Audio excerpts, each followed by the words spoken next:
जंगल के करीब एक छोटी सी झोपड़ी थी। झोपड़ी में सीता और राघव नाम के बुजुर्ग पति पत्नी रहते थे।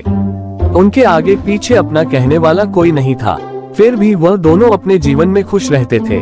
सीता गांव जाकर सब्जियां बेचा करती थी और राघव जंगल से लकड़ियां लाया करता था। इस तरह उनका गुजारा चल रहा था। एक दिन गांव में बहुत बड़ा त्योहार आया। गांव में सबके घरों में बढ़िया बढ़िया पकवान बनाए जा रहे थे। राघव ने सीता से कहा, अरे वो भाग्यवान, गांव में सभी के घरों में पकवान बनाए जा रहे हैं, क्या तुम आज कुछ नहीं बनाओगी? काफी दिन हो गए हैं, मुर्गा खाएं। सीता कहती है, खाने को नहीं है दाना, बुढ़ा चाहे इत्र लगाना।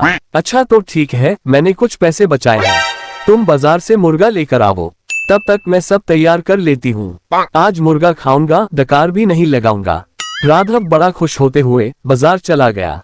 बाजार पहुंचकर राघव ने एक बड़ा सा मुर्गा खरीदा और घर लौट आया। घर पहुंचते ही सीता ने कहा, अरे सुनो, रात के लिए लकड़ियां कम पड़ जाएंगी, जरा जंगल से थोड़ी बहुत लकड़ियां लेकर आना। राघव ने कहा, अरे तुम्हारी यही बात मुझे अच्छी नहीं लगती है। जब भी मैं खुश होता हूँ तुम मेरी खुशी को लात मार देती हो। सीता ने कहा, सब्र का फल मीठा होता है। राघव मुंह लटका कर बड़बड़ाते हुए जंगल की ओर चल पड़ता है।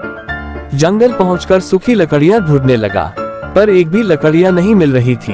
लकड़ियां ढूंढते ढूंढते राघव जंगल के काफी अंदर चला गया था। हाय रे मेरी फूटी किस्मत, आज ही मुझे एक भी सूखी लकड़ियां नहीं मिल रही है। इस बुढ़िया के सब्र के मीठे फलों के चक्कर में आज बेहद मेहनत करना पड़ रहा है। राघव चलते चलते जंगल के तालाब के पास पहुंच जाता है। अरे वह, यहाँ तो ढेर सारी सूखी लकड़ियां हैं, मैं जल्दी से इन्हें उठा लेता हूँ, उसके बाद घर चला जाऊंगा। राघव लकड़ियां उठाने लगता है, तब उसके सामने एक शैतानी पिशाच आ जाता है। तुम्हारी हिम्मत कैसे हुई मेरे इलाके में आने की?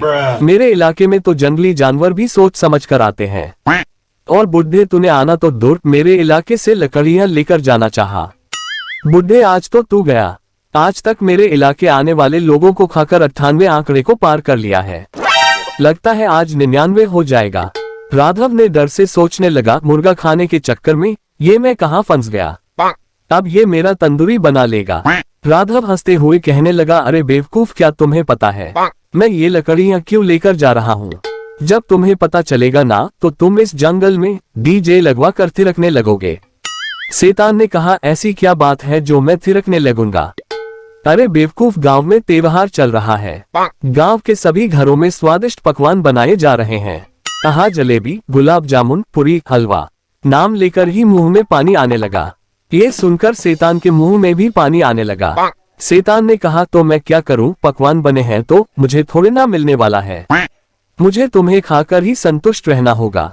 राघव ने कहा, अरे बेवकूफ, तुम मेरी बात समझ नहीं पा रहे हो, तुम पहले मुझे देखो, मेरे शरीर में हड्डियों के ढांचे के अलावा कुछ नहीं है, मुझे खाकर तुम्हें सिर्फ हड्डियां मिलेगी।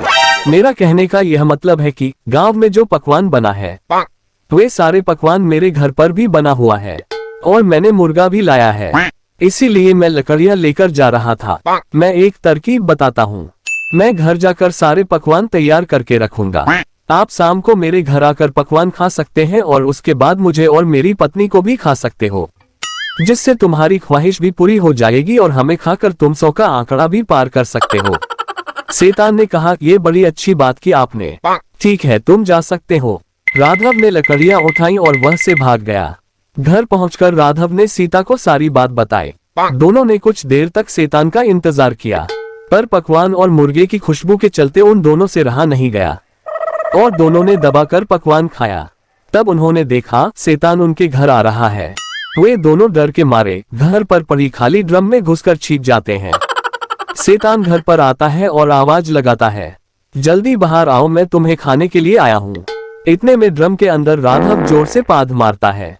ड्रम के अंदर होने के कारण आवाज पूरे घर में गूंजने लगती है। ये सुन शैतान डर जाता है और घबराते हुए दोबारा आवाज लगाता है। इस बार सीता को जोरों से पाद आ जाती है। इतने जोरों की आवाज सुनकर शैतान दुम दबाकर भाग जाता है। इन इंसानों का कभी विश्वास नहीं करना चाहिए। इस बुरे ने मुझे मारने का प्लान बनाया था। अच्छा खासा जंगल में जी रहा था।